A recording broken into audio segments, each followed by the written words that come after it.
I think what most people don't know about me is I was born in a really lower middle class family, and born in Texas. My dad was in the Air Force, and so I lived in 5 states by the time I was 6, and have very little memory of it.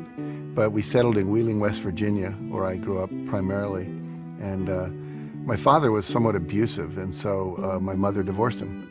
And I got a stepfather who really raised me from the time I was about 6 until graduate high school.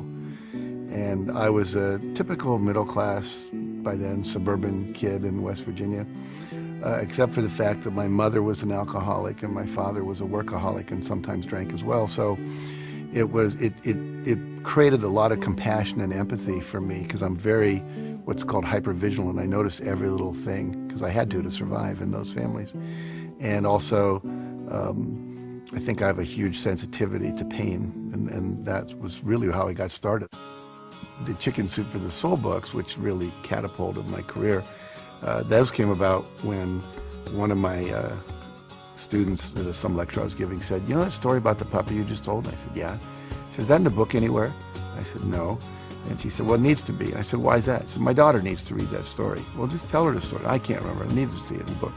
When you're a kid, you have an impulse to act, you act. You want to touch the cat, you want to throw the cat out the window. You want to stick your hand into the VCR and put peanut butter in there, you do. The problem is, as we're growing up, we get conditioned by our parents and our caretakers and our siblings and our teachers and coaches and nuns and all these different people that come into our life. Don't do that. Stop. That's bad. You know, we get slapped and told we're not okay. And so after a while, when we go to do something, we're looking, is it okay if I do this, you know, instead of just doing it. All my sons and my stepson and my stepdaughter have been great risk takers. They're all artists. One's a drummer, one's a hip-hop singer. One is he's in high school, but he's in a school play. He just had to lead the school play. He sings, and then my daughter's a singer, and my other son is very athletic. He's a surfer. He snowboards as well.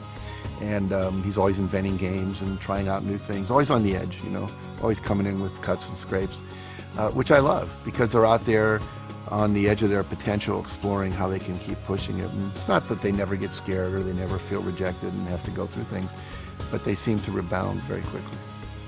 Every one of us knows what we want. We can feel it. I'll just tell people, if you could have anything you want and there were no limitations, what would you do? And everyone has an answer. Little kids, big adults, and that's their core essence.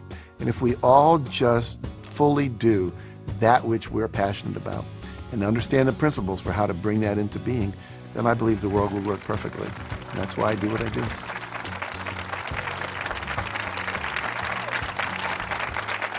Thank you.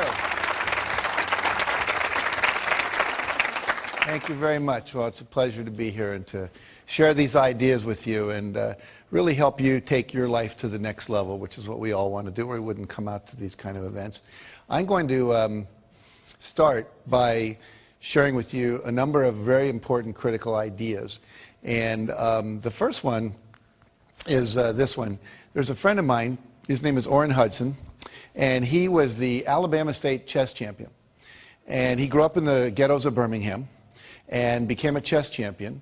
Then he was the #1 Cadillac dealer and became a professional speaker. And I was talking to him, we were having lunch together down in New Orleans, and it was at a professional speakers convention, and we were talking about my new book, The Success Principles. It was about to come out, and he said, "You know, to me, success is like knowing the combination to a lock." He said, if you know the combination to a lock, it doesn't matter if you're male or female, white or black, Hispanic or Asian, you're 55 or you're 16, your IQ is 150 or your IQ is 93. If you know the combination, the lock has to open.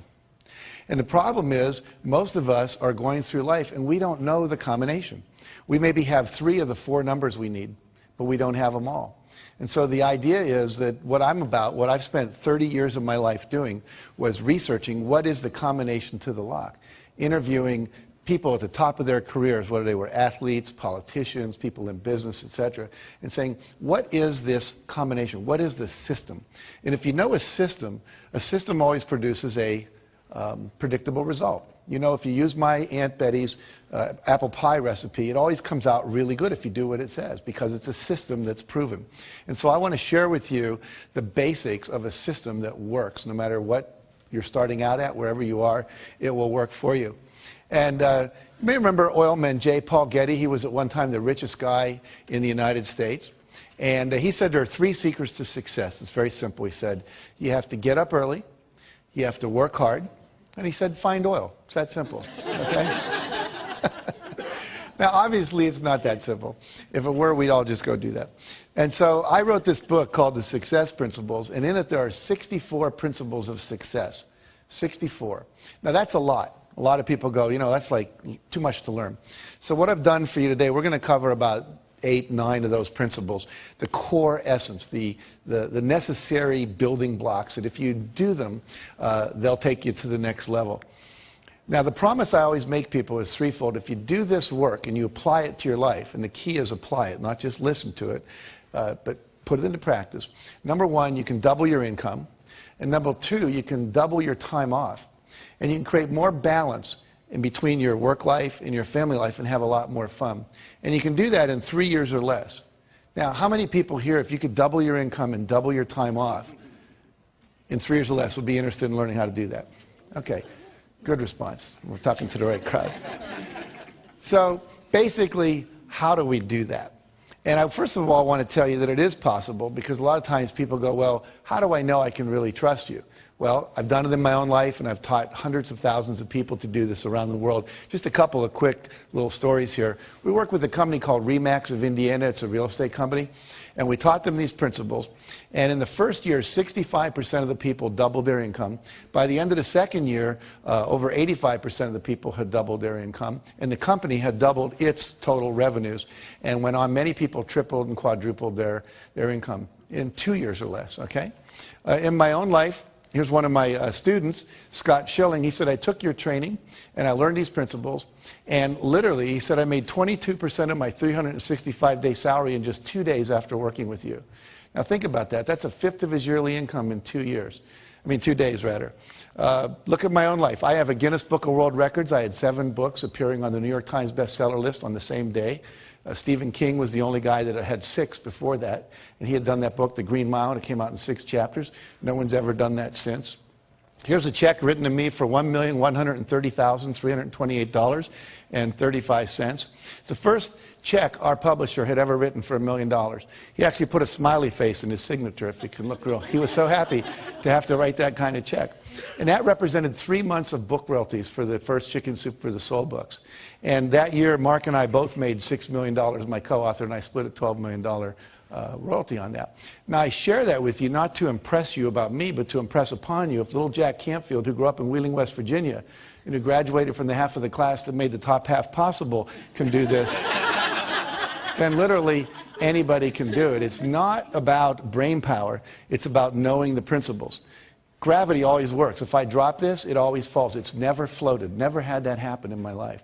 And so if you know the principles, you can use them. Like we can make water flow downhill. All the drainage systems in your house take advantage of that. Gravity works. So what are the principles, again, that work for us? Now, Jim Rohn says you can't hire other people to do your push-ups for you. I love that quote. I can't hire, what's your name? Rob. I can't hire Robin to go to the gym and work out for me and have my muscles get more toned. I can't hire you to meditate for me and I'm going to get a higher consciousness. I can't hire you to do my planning for me at night so my day is more organized the next day. All the things I'm going to teach you are things that you have to do.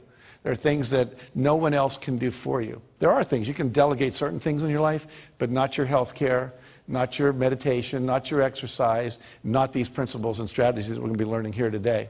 So the first principle, building on that, says you must take 100% responsibility for your life and your results.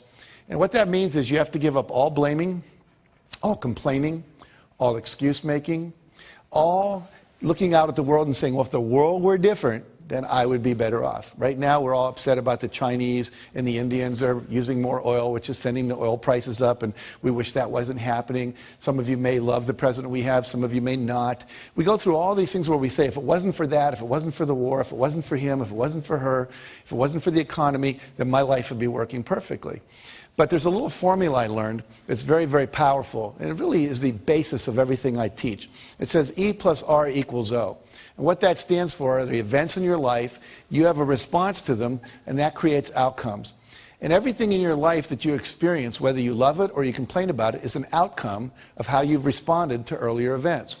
For example, if I put $200 in front of you and you go out and party with it, a month later your net worth hasn't increased.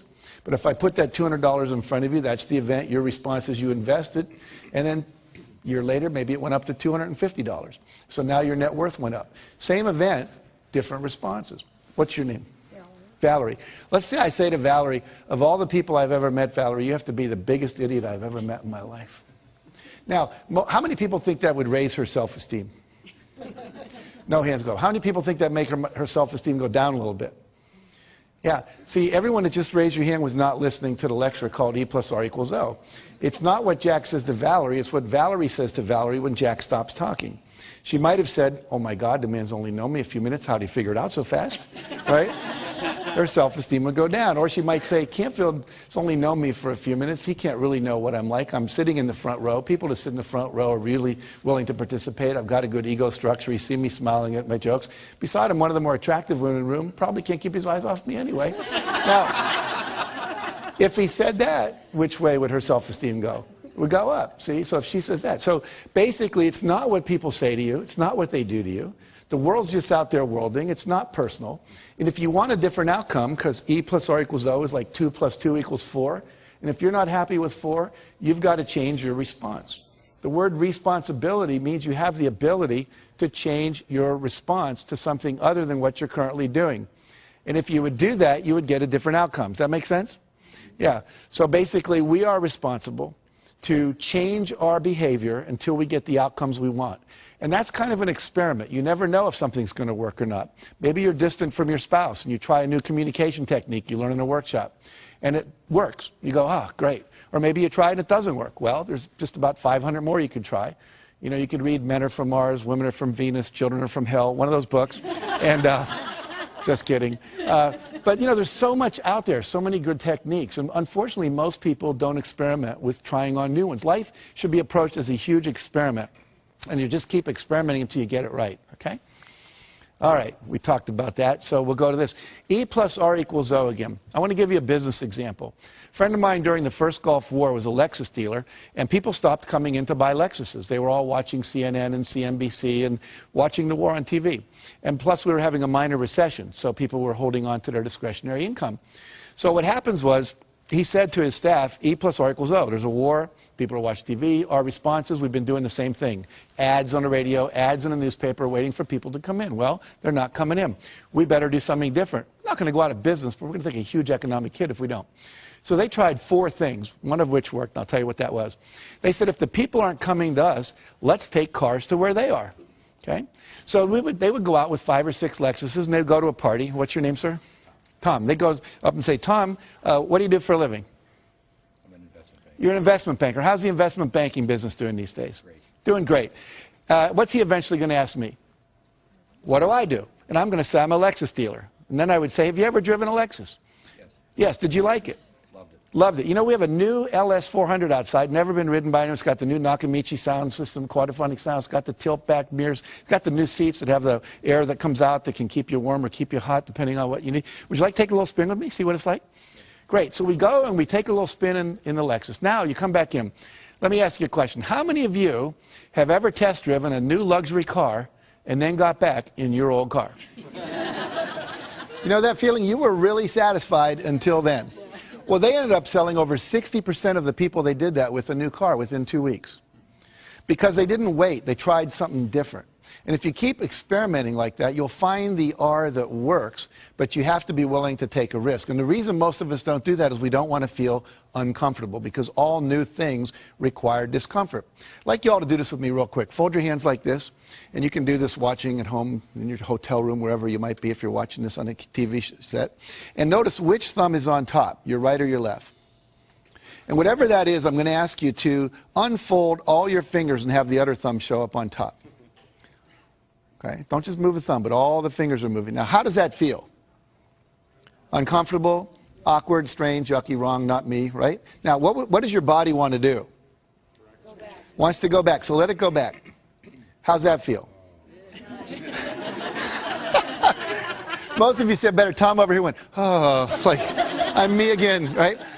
What happens is, literally in life, this is what stops most people from being successful. One of the things is that they would rather be comfortable than do what's required. Anytime you do something different, it's uncomfortable by its very nature.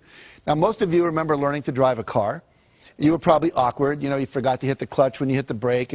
But after a couple months, you're there driving with your knee. You got a Big Mac in your left hand. You're breaking up a fight in the back seat with the kids with your right hand. No big deal.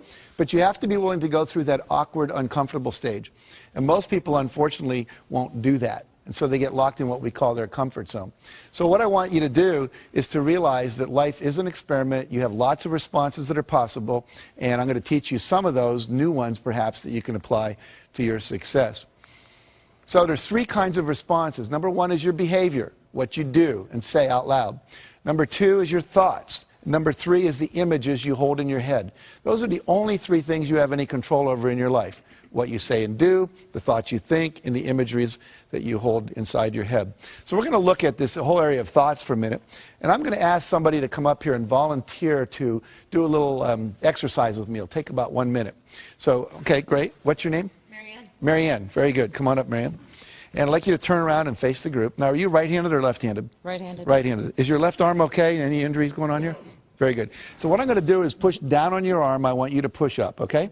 So we'll see how strong you are. Very good. Now, you said your name was Marianne? Yes. So say, my name is Marianne out loud. My name is Marianne. And then resist. That's a very funny last name. But let's... So my name is Marianne. My name is Marianne. And resist, good and strong. Now I want you to make up a name that's not yours. My name is Margaret. My name is Joe. Any name at all. And just say it, and then I'll test your arm. My name is Kathy. Say it one more time. My name is Kathy. And resist. What happened to your arm? It went down. Was it as strong? No. No. And my name is Marianne. Say that. My name is Marianne. And then say, my name is Kathy. My name is Kathy. And without any effort, it goes down. Now see, when you lie, this whole set of muscles goes weak. Okay? Literally, the whole Michael Jackson trial could have taken about 1 minute. All right? And we would have known one way or the other. But see, the reality here is that your thoughts affect your physiology. We just saw that. The brain wasn't designed to lie. It was designed to perceive truth and organize truth and express truth. Then things work. Otherwise, you're called psychotic or you're called a liar and get in trouble and so forth. So let's look at one of the lies we tell ourselves. I'd like you to think of something you always wanted to do, Marianne, that you didn't think you could. Like, I can't sing, I can't bowl, I can't skydive, I can't start a business and run a family. You know, anything at all that feels true for you. Okay. It would take me a minute. That's okay. I'm kind of confident. Okay. You got one? Mm-hmm. Okay. Can you say it out loud? I can't swim in the ocean out too far. I can't swim in the ocean out too far. So say it again. I can't swim in the ocean out too far. And notice what happens to your arm. Now say, I can swim out in the ocean as far as I want. I can swim out in the ocean as far as I want. One more time. I can swim out in the ocean as far as I want. And resist. Notice what happens now. You're twice as strong. So what happens is when you say I can't, you actually weaken yourself. You weaken your resolve. You actually change your physiology, become less resourceful. You're less capable to actually do the thing you're saying I can't. So it becomes a self-fulfilling prophecy. Do two more quick things with me. Close your eyes and remember a failure experience in your life. You're not going to have to share it with anybody, just to yourself. But you set a goal and somehow it didn't work out. And when you can remember such a time, just nod your head. Okay. You got one? Okay, so I want you to visualize what you saw at the moment you knew it wasn't going to work. There's the pink slip, person slamming the door, whatever it is. And when you have that image, just imagine, just nod your head. Okay, and notice what happens to your arm. Now open your eyes. Did you eat any meals today? Yes. Name one thing you ate.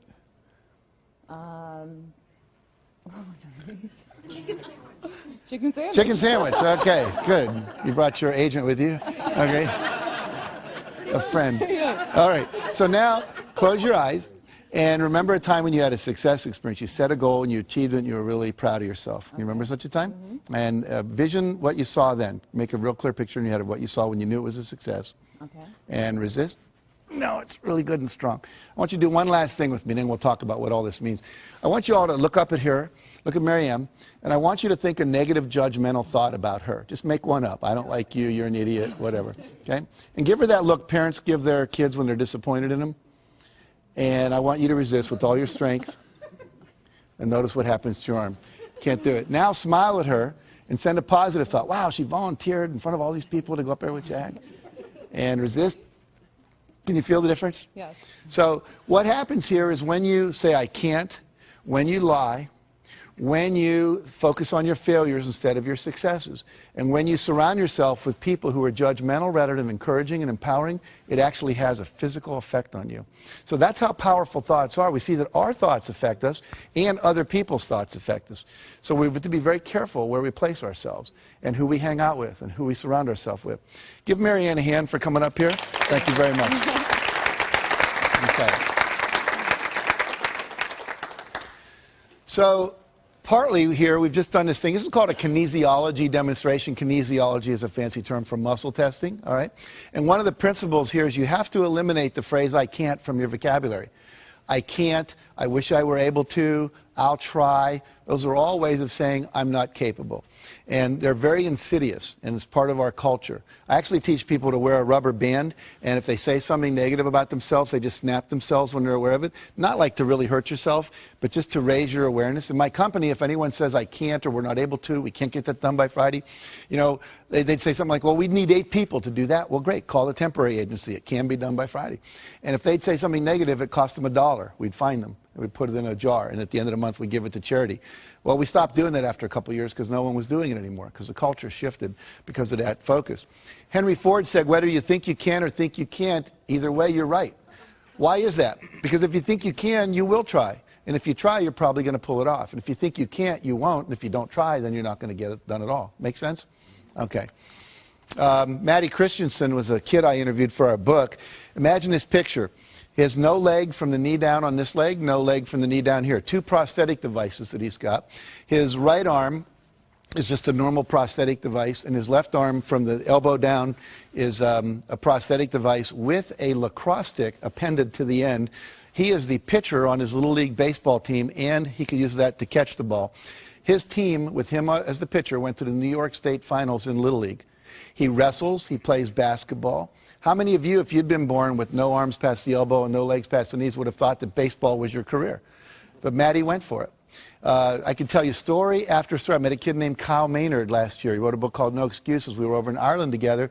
He has no legs past the knees. He was the #2 wrestler in the state of Georgia his senior year in high school, and now wrestles for the Georgia State University Wrestling Club. Wrote a book on Oprah. He can type 150 words a minute with the stubs of his arms. He can eat with a spoon. I mean, he's the most amazing guy. And we say that, and then when I hear that and I look at these people, I think, what's my excuse? What story am I telling me that I can't do something when these people can do that? And I tell you that hopefully to inspire you to realize you can do anything. There's nothing you can't do. And all those people that are out there that are doing anything that you go, wow, that's great, is just a model for you that says this is possible. And if they can do it, I can do it. He said to me when I was interviewing him, he said, you have to give up all of your excuses. He said, you have to become solution-oriented. You have to move in such a way that you're always solving a problem. He said it was just a problem to be solved because he was so passionate about what it is that he wanted to do. Some of you have seen Tony Robbins on television, and he tells a wonderful story that we put in our first Chicken Soup for the Soul book of being in New York. He sent his staff out. He said, I want you to go find a van because I want to take some food, put it in some baskets, about 30 baskets of food, and we'll go give it to the homeless people up in Harlem. So they went out to rent a van. He came back a couple hours later from some radio interviews. There was no van. He said, where's the van? He said, Tony, there are no vans for rent in New York. They're all being used. It was Thanksgiving weekend. They'd all been rented up. He says, well, why didn't you just go get one from someone else? I said, Tony, people own them. They're using them. He says, come on. And they went out on the street. And the first van that came by, Tony jumped out in front of it like this and started going like that. Now, Tony must be, I don't know, 7 foot, 8, 10, whatever. He's big. And he said, I learned something about New Yorkers that day. He says, they don't stop. They speed up. So he said that strategy wasn't working. E plus R equals O. We need a different response. So they went to where the cars had to stop, called a traffic light. And then he'd knock on the window and they'd roll it down and he'd say, hi, I'm Tony Robbins. You may know me from TV. But even if you don't, what we're trying to do is rent a van and, find a van. We're glad to pay you to rent it. And we'd like to just get some food and drive it up to Harlem and give it to some homeless people. And they would all say, I don't want to go to Harlem. It might not be safe up there. And so this went on for a half hour. And finally, Tony's staff said, Tony, give it up. It's never going to happen. We're not going to get a van. Let's go eat dinner. And Tony said, that's a terrible attitude. We are going to get a van. It's just a numbers game. Well, another half hour went by. And Tony knocked on the window of this one van, and the window went down and told him a story. And the guy said, jump in. And as he jumped in, the driver reached over and picked the hat up off the seat that Tony was about to sit in, the passenger seat, put it on his head. It said Salvation Army. Turns out the guy was the head of the Salvation Army, Captain John Runnan, for all of New York City. And they went and they bought the food, and he said, look, there's a worse place even than Harlem. Called the South Bronx. Let's go there.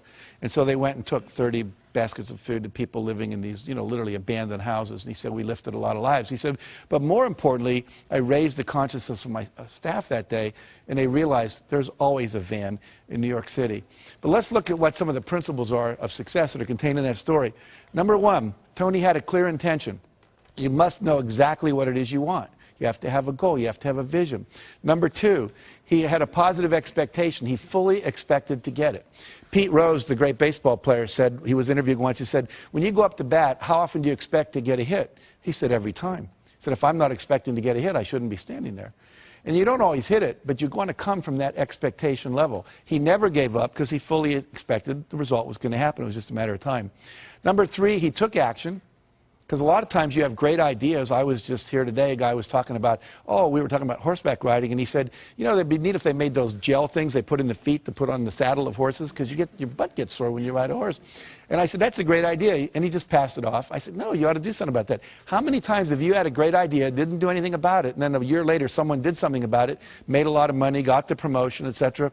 So when you have the idea, the inspiration to act, it's time. Act. And you don't have to know it perfectly. You can drive from here to California, wherever you might be, assuming you're not in Hawaii, by going west. And what happens is that you don't have to see the whole route. You only need to see 200 yards ahead of you. At night, you can drive just with your headlights, and the headlights keep moving with you. And your goal in life is to get in the game. You don't have to see the whole blueprint. You just have to see the next steps, the next steps, the next steps. And if you keep taking the next steps, eventually you get to where you want to go. Does that make sense? And then he persevered. He never gave up. Some people give up too soon. We were rejected by 144 publishers when we did Chicken Soup for the Soul. Most people don't know that. What if we'd have stopped after 100? Said, well, this isn't going to happen. I wouldn't be standing here talking to you today. We just kept on going until we got the result. It took us a year and a half to sell that book, but we sold it. Now, the last thing is called law of attraction. We believe that when you are vibrating at the level of 100% expectancy that you're going to get something, it's already a done deal. Piece of cake, no big deal. We're going to win this thing. We're going to get that contract. I'm going to make this thing happen. Then what happens is the universe literally responds. And we're going to talk about this a little more later. Now, who is the most perfect guy to come in a van for Tony? Could anyone be more perfect than the head of the Salvation Army who knew all the places in New York and was committed to doing this? Well, they had to wait for an hour because he wasn't there yet. See? So sometimes when you're doing this, you're putting on it the vision of this should happen by this date. It's okay to set goals like that, but sometimes it takes a week longer, a year longer, whatever. But law of attraction says if you'll just hold the expectancy, like attracts like. If you say, I want to be a millionaire, but I don't know anyone that would ever teach me how to do that, or I want to buy a car, but I don't have any money, then what you're doing is saying, it's like calling up Domino's Pizza and saying, send me a pizza, then calling them up a minute later and saying, never mind. It's like, you've got to create the space mentally to hold this vision that you've got. And that requires expectation and then knowing that the perfect thing is on its way, just as it was in that situation for Tony. In the Success Principles, I write about a woman named Catherine Lonigan.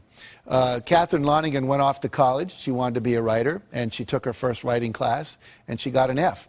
And she went to see the teacher and said, why'd I get an F? He says, because you can't write. She says, well, I'm on a scholarship, here to be a writer. I came to be in the creative writing program. I was the editor of my yearbook, editor of my school newspaper. I wrote a play that was performed in high school. They told me I was gifted. I said, well, you're not. He said, if you stay in my class, you're going to flunk it. And if you flunk my class, you'll lose your scholarship. And she said, well, what do I do? He said, I'll make a deal with you. If you promise never to write again, just, history papers and stuff, but you're not going to try to be a writer, I'll give you a passing grade, you'll keep your scholarship, change your major. So she did. I called it, she made the deal with the devil. 15 years later, she's down in Texas. They're making a movie at the next town over, and down where she lived in Texas, people would show up at the gas station after it rained just to see the oil slick. It was kind of boring there. So she said, wow, they're making a movie, let's go. So everyone drives over, and everyone's talking to the movie stars. She's talking to the writers, saying, what's going on, what's happening? And why are you interested in us? Why not the movie stars? Well, I always wanted to be a writer. And the guy said, BS, if you wanted to be a writer, you would have written. She said, I was told on good authority I couldn't write. He was a Harvard professor visiting our campus that year. He said, that's BS. He said, what I want you to do is go write something, send it to me. I'll tell you if you can write. I do it for a living, I know. So she goes and writes a book, sends it in to him. He sends it to an agent in New York, and they publish it. Her next book was called Romancing the Stone. The book after that, Jewel of the Nile. Both made into movies with Michael Douglas and Catherine Turner. So what's the deal here?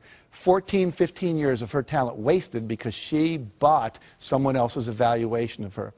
My friend Terry Cole Whitaker says she wrote a book called What You Think of Me Is None of My Business. You know? Do not let other people's evaluations of you control you, okay? It's just an E. Your response is, thank you very much. You keep pursuing your passionate dream, okay? Now, another principle is you've got to drop out of the Ain't It Awful Club. What does that mean? It means you have to surround yourself with positive people. We saw when Marianne's arm went down up here when you all did negative thoughts about her. And how many of you, think about this, where do you spend your time? Is it with positive people or is it with negative people? You have to be very careful about where you put yourself. Jim Rohn said, again, you're the average of the 5 people you spend the most time with. Who do you spend the most time with? They're a mirror back to you at what level your life is actualizing at. If your friends are victims and their lives aren't working and their marriages don't work and they're not making money, that's a reflection back. If you're working out with people and hanging out with people that are at a higher level, then that's a reflection back.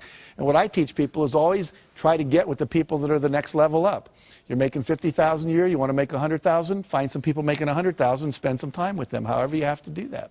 You know, if you want to be more spiritual, go to some spiritual retreats where spiritual people hang out. Get in their space, learn what they do, how they think, etc. We had a story in the second helping of Chicken Soup for the Soul. Carl Coleman's driving to work when his car collides with another woman's car, and they get out, and she's crying, and he's like relieved. This is a minor fender bender. Why are you crying? She said, you don't understand.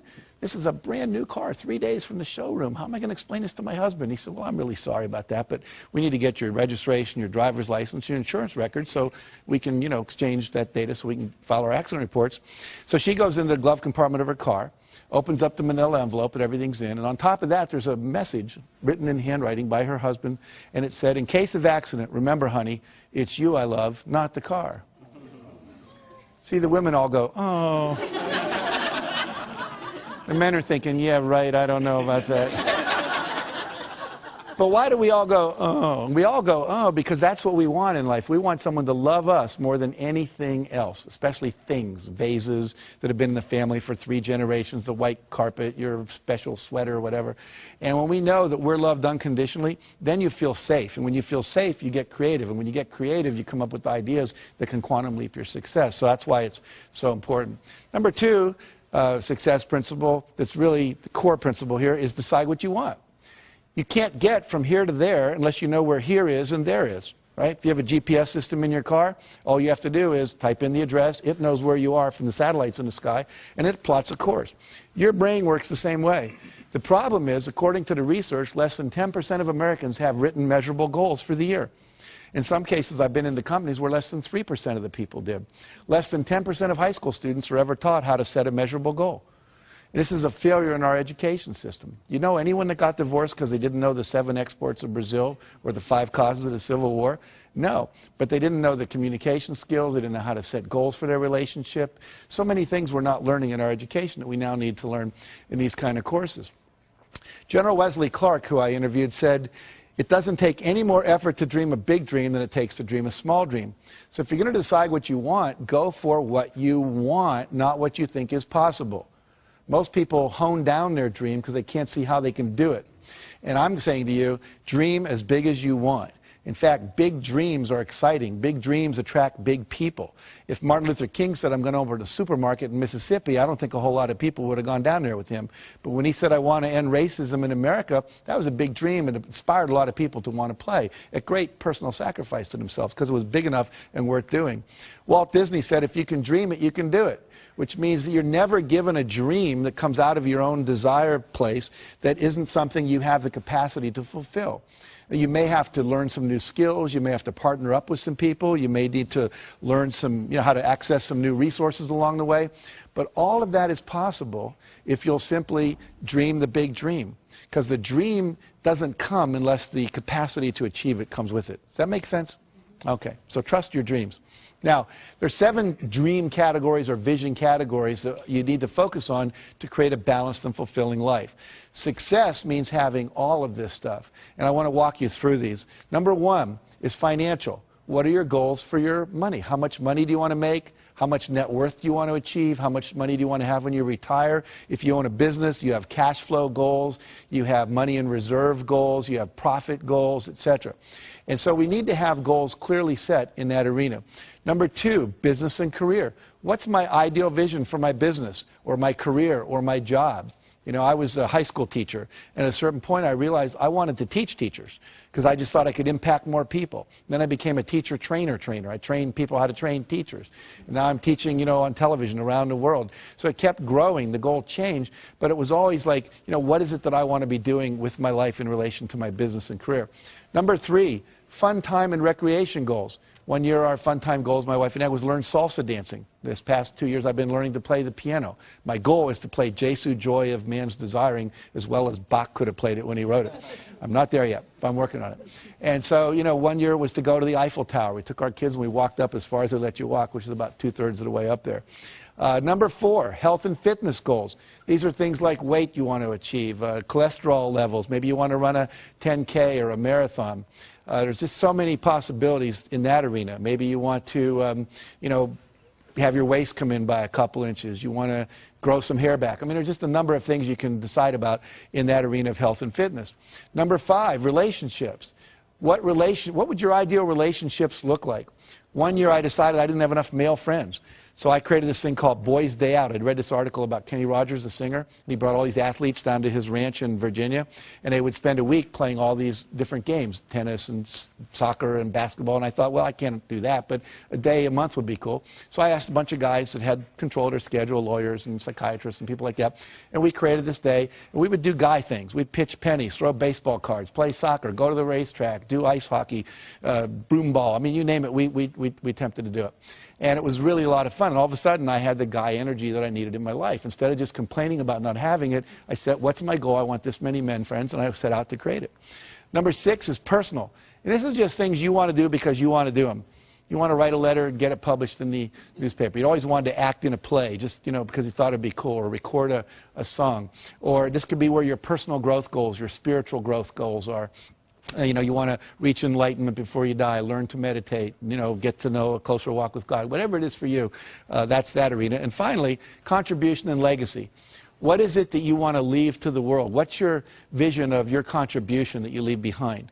You know, we've planted over 1 million trees through our work we do. We've given over $3.5 million in the last couple of years to all kinds of charities, limbs for kids that have lost them, child abuse prevention, so forth and so on. So we picked 5 or 6 areas. We said, we want to make a difference there. Habitat for Humanity, we built some houses and so forth.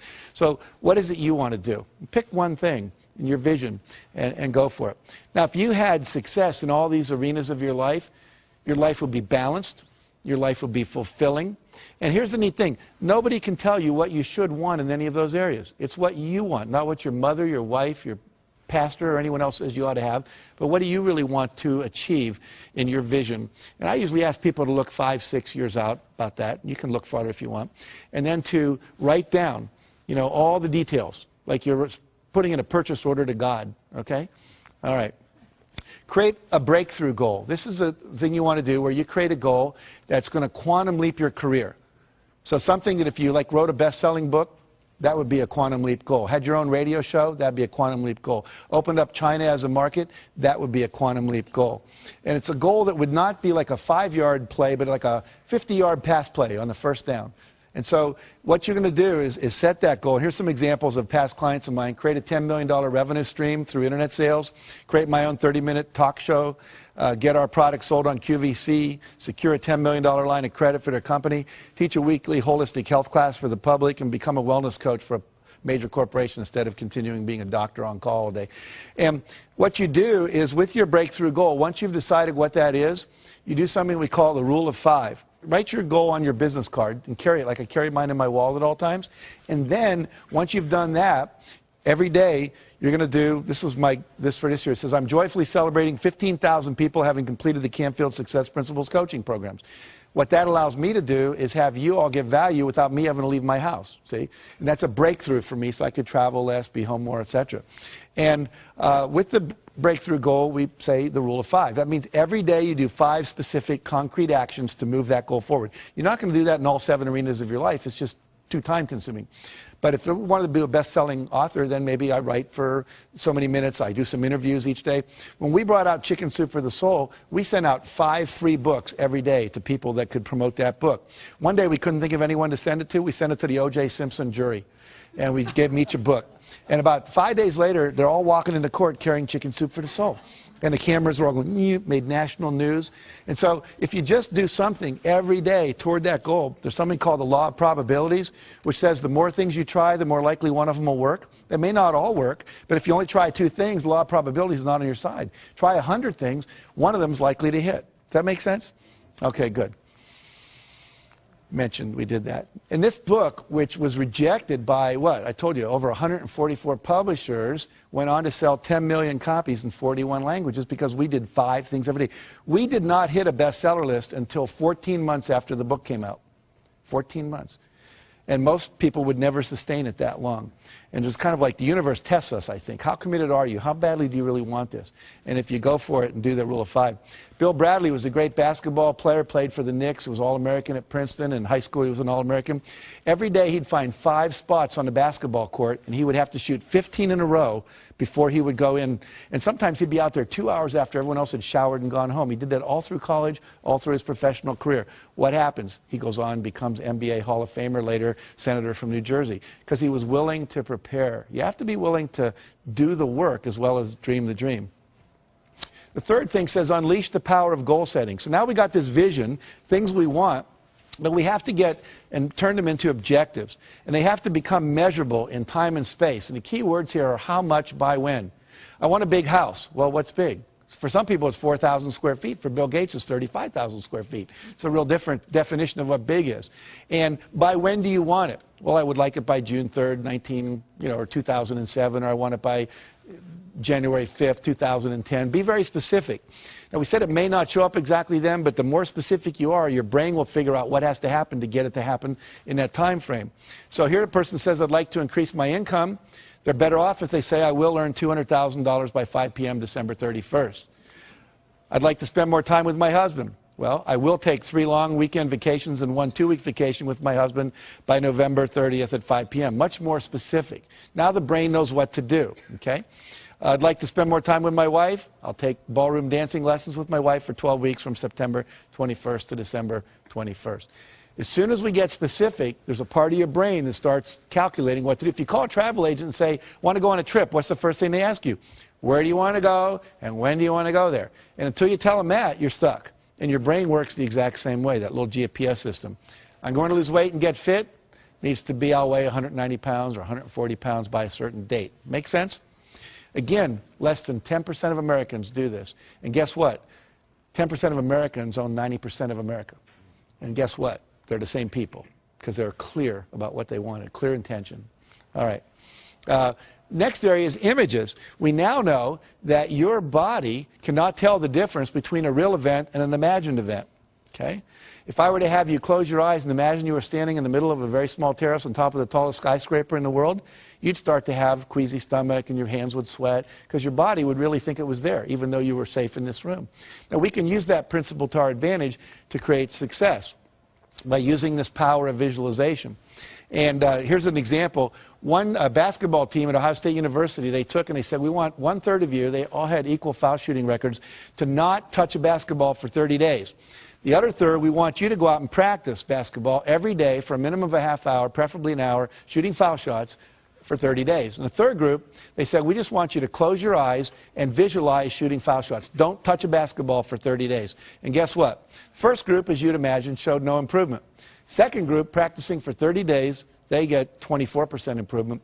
And the third group that only did it in their mind got 23% improvement when they brought them back to the court and had them practice. So what happens here? I wish it would have been a fourth group, right? Practice and visualize. We'd have probably got up in the 30 or 40% improvement level. But what this tells us is simply by visualizing your goal as already completed, by seeing it nothing but net every time, the body starts to respond and adjust itself to create the result. So one of the great success techniques is people that are super successful are often called visionaries, and the reason is they close their eyes and they see the future.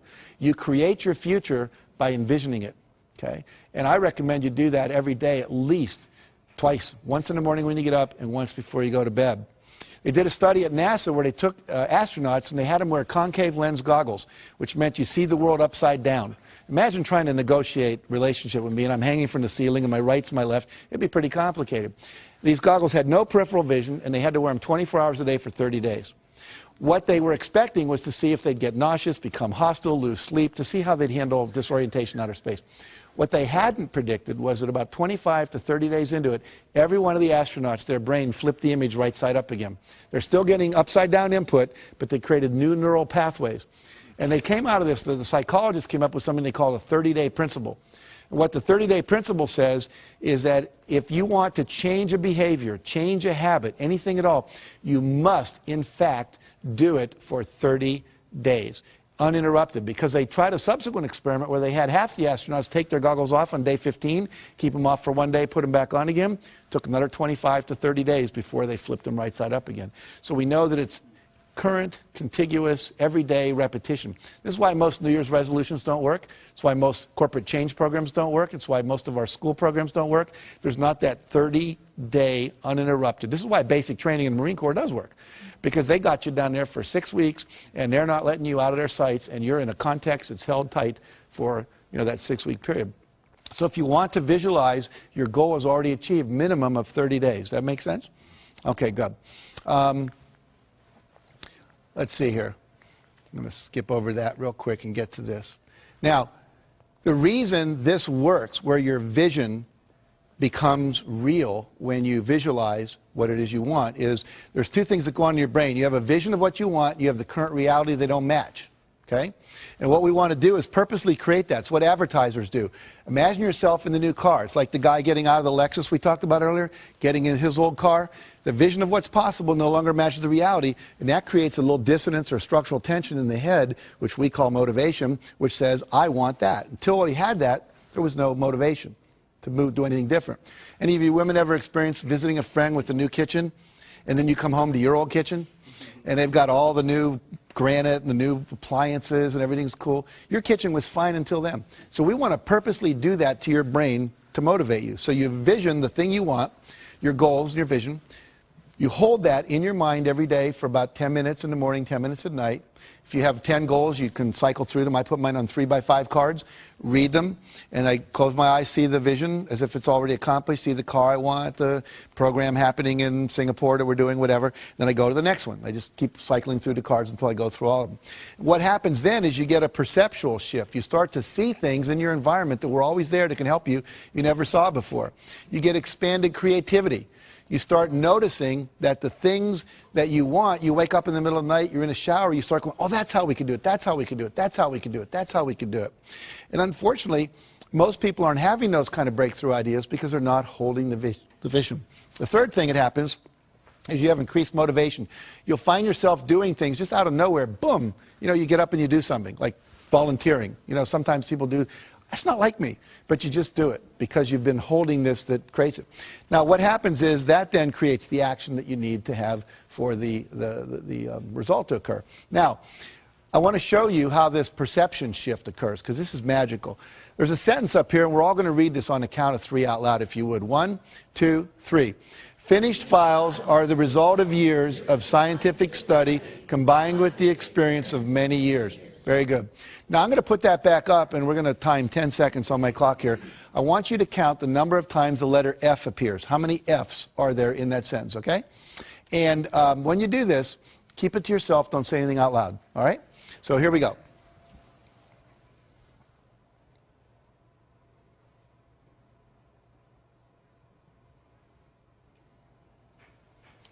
Okay.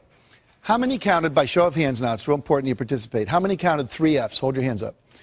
We got about half the audience more. How many counted 4 Fs? About 5 people. How many counted 5 Fs? About the same amount, 7 maybe. How many counted 6 Fs? 1, 2, 3, 4, 5, 6, about 8 people. Anyone count 7 Fs? All right. Now, were we all looking at the same sentence? Go like this.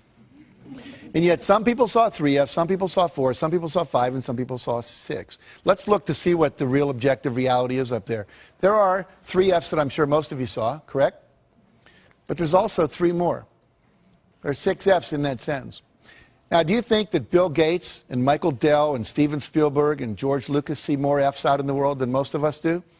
Yeah, these are resources. These are possibilities. These are options. These are people that can invest. These are people that can give a good hug. When you visualize what it is you want, it opens up your perceptual filter to let in more information. Right now, you're not aware of what you're feeling in your right foot, but as soon as I say it, you can all feel it. It was getting filtered out by a part of your brain called the reticular system. You are filtering out resources and solutions to your problems all day long. And the only reason you're filtering them out is because you've not had an image in your head that you are going to solve those problems and get those results. Once you do that, it programs this part of your brain called the reticular activating system to open up and let in more resources, to let you see. You'll only see enough to match your vision. If you think you're a $100,000 a year person, you're going to see just enough to make you $100,000 a year. If you think you're a $300,000 a year person, you're going to see just enough to do that. Your perception is controlled by your beliefs and your goals, okay? So it's critical that we change all that. Now, let me give you just a couple more principles. I'm going to kind of speed through these like the last 500 years of European history, you know, when the last lecture you had in college. But I want you to get the whole model here because it's important. So we've got a vision. We've taken 100% responsibility. We've got some goals now. We've made them measurable, okay? We're now visualizing those goals every day. The next thing that needs to happen, I'm going to demonstrate by giving away something here. See if I can find it right here. Okay, I have a book here. It's my book. It's called The Success Principles. And I've sweetened this by putting as a bookmark a $100 bill. Okay, that's real money. And I'm going to give this away to someone here in the audience to illustrate the next principle. Who would like this? Okay. Marianne, good job. Now, what did only 5 people in this whole room do that no one else did? They got off their butt and they took action. And so the next principle is you must take action. When you start visualizing your goals and this GPS system comes in, you're going to start getting little roadmaps, and we call them inspired actions. You're going to start getting inspirations to act. You must act on them. I've had people, sometimes nobody gets out of the audience, and then I'll ask them, how many of you thought maybe what you ought to do is get out of the audience? And like half the hands go up. I'll say, what stopped you? I didn't want to look like I needed it that much. I didn't want to get up there and have me be wrong and look foolish, you know. I didn't want to like get there second. I thought maybe you weren't really going to do it. I'd look like an idiot, you know, whatever. They have all kinds of excuses. Those are the same excuses they use in their life not to take action on their dreams. So you must take action. But here's the problem, or the challenge. Not every action is going to work. Goes back to E plus R equals O. We have to experiment, right? So if not every action is going to work, you have to take action, and then you have to assess, did it work? And here's the next principle. Ask for and respond to feedback. Ask for and respond to feedback. Let's say that I was married here. What's your name again? Valerie. Valerie, yeah. So Valerie and I were married, right? And what I would do every week if we were husband and wife is I would ask her, on a scale of 1 to 10, how would you rate the quality of our relationship? Anything less than a 10 gets a follow-up question. What would it take to make it a 10? If we were in business and I was a vendor and you were a client, I'd say on a scale of 1 to 10, how would you rate the quality of our product or the quality of our service or the quality of our delivery? And anything less than a 10 gets a follow-up question. What would it take to make it a 10? That gives me directive feedback on how to improve. Why don't most people ask that question in life? Anyone know? They're afraid of the answer they're going to get. Here's what I want you to get. Everybody in your life, if I'm married to Valerie, her mother knows, her sister knows, the women down at the shop where she shops know, the women in the salon know that she's not happy with me. I'm the only one not in on it. And I'm the only one that can make it better. Isn't that absurd? So asking for feedback is a really critical thing. Asking is a critical principle, period. If I want more, I have to ask other people, participate, support me, be my mentor, be my coach, buy my product, whatever it is. And again, most people don't ask for what they want. And the fear there is fear of rejection. I want to talk about rejection. If I ask Valerie to have dinner with me afterwards and she says no, Most people go, woo, Jack got rejected in front of all those people and on television and oh my God. But see, let's look at it. Did I have anyone to eat dinner with before I asked Valerie? No. Did I have anyone to eat dinner with after I asked Valerie? No. Did my life really get worse? No, it stayed the same. See, if I apply to Harvard and don't get in, I wasn't in Harvard before I applied, I'm not in Harvard after I applied. And as one of my friends pointed out recently, you spent your whole life not going to Harvard. You know how to handle that, right? It's not that difficult. So you have to be willing to ask. You have to reject rejection. And then the other key, after you respond to the feedback and give the feedback, is you've got to persevere. You never, ever, ever, ever give up. 144 publishers said, no, we're not interested in Chicken Soup for the Soul. We didn't give up. I had a friend who wanted to be a chiropractor up near Pebble Beach, California, and he went to the Chiropractic Association and said, you know, would you help me open my office here? And they said, no, we really don't want any more chiropractors here. We're going to recommend you go somewhere else. We have one chiropractor for every 8 people. He said, well, I really want to be here. So he ignored them. Remember, what you think of me is none of my business. And he went out, and he literally knocked on doors for 6 months. Knocked on 12,500 doors, talked to 6,500 people, and asked 4 questions. You know, should I name my office this or this? Should I put it over on this side of town or that side of town? If I wanted people to come in before or after work, if they had a 9-to-5 job, would I be better open 7 to 9 or 5 to 7? And finally, he said, what newspaper should I advertise in? And lastly, he said, if I do an open house, would you like an invitation? 6 months later, he opened his office. His first month in practice, young kid, still in his 20s, out of chiropractic school, made $72,500 net profit. He netted over $1 million that year. Now, what did he do different than most people? He went out and he engaged people. He asked them, would you like to come? Would you get involved with me? I was giving his talk, and a guy came up to me and said, you know, I've been coming to this church where I was talking to. He said, for 15 years. And now you're telling me about this guy. You know, he came and he knocked on my house. And I talked to him. And I didn't need a chiropractor for 5 years. And then once I had an accident at work. And he said, I still had his card on my bulletin board in the kitchen. And I went to him because you know him. See, we do business with people we know. Okay, so never, ever, ever give up. Ever, ever, ever. Now, other principle. We'll start to wrap this up here. It's never too late to start. Some of you are sitting here or you're viewing this and you're going, but I'm too old. I want to tell you 2 quick stories. Helen Klein. At the age of 55, her husband comes to her and says, I want to train to run a 10K race. That's about 6 miles. She said, are you crazy? We're in our 50s. He said, no, I want to do it. Why don't we just run around the backyard? Now, their backyard was about 3 times bigger than most of our backyards, but it wasn't a ranch or anything. They ran around, and they just dropped dead almost at the porch on the back. Like, and she said, I was so disgusted with myself, I decided the next day I would either walk or run around twice, the next day 3, the next time 4 times. She just kept adding 1 lap every day. Then she started doing it around the block, and she would add a lap every day. Well, in 6 months, she got to the point where she could run a 10-mile race, and she entered it. Now, I met her when she was 83. She was getting an award at the same place I was in California. And she had just finished running a 100-mile marathon.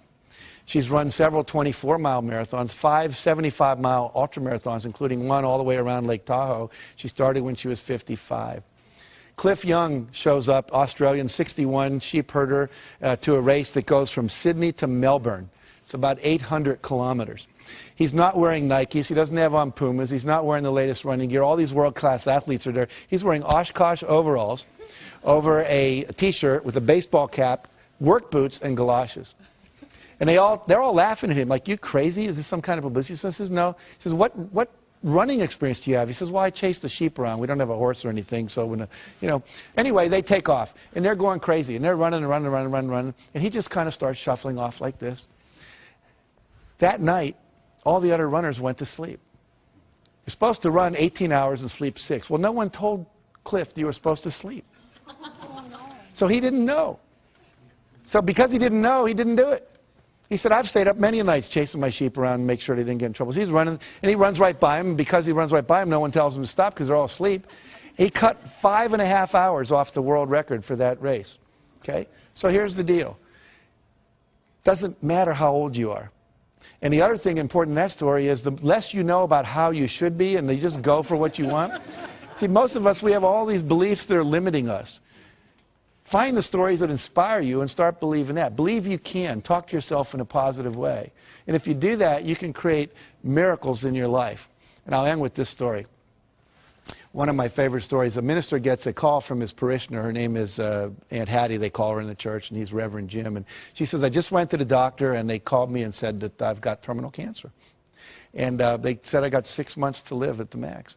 And I'd like you to come over and help plan my funeral with me. He said, well, he started to try to comfort her. He said, no, don't comfort me. I'm really old, and I've lived my life, and I've achieved all my goals. I'm very happy. But I don't trust my kids to do the funeral right, so please come over, and we'll plan it.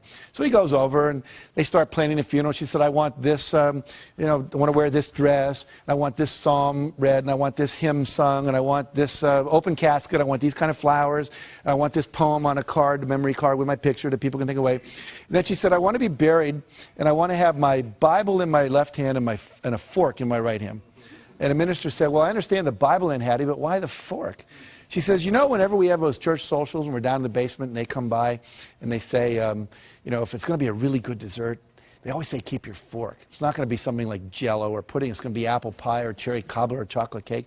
And whenever they say, keep your fork, I know the best is still yet to come. So when people come by my coffin and they look in and they go, Reverend Jim, why the fork? I understand the Bible. She was very religious, but why the fork? You just look them right in the eye and say, Aunt Hattie knew the best was still yet to come. And so for all of you, if you'll put these principles into action and not think about them, but actually do them, and if you really want to go deeper, get the book or go to one of my seminars or whatever, you can go to my website and download things. It's just jackcanfield.com and take the forms there and use them. I promise you, for you, the best is still indeed yet to come. Thank you very much.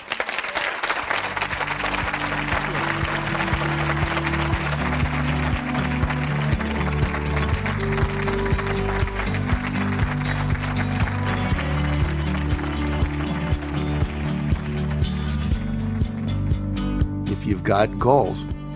You got a vision of what you want. To get from where you are to where you want to be, you're going to have to take some steps, and a couple of those may be uncomfortable. And so what? You can either sit there and justify where you are and rationalize, and I love the word rationalize, they're rational lies to justify your current reality, or you can do what's necessary to create what you want. And the people that create what they want tend to be happier, tend to be more fulfilled. Which do you want? I pick happy.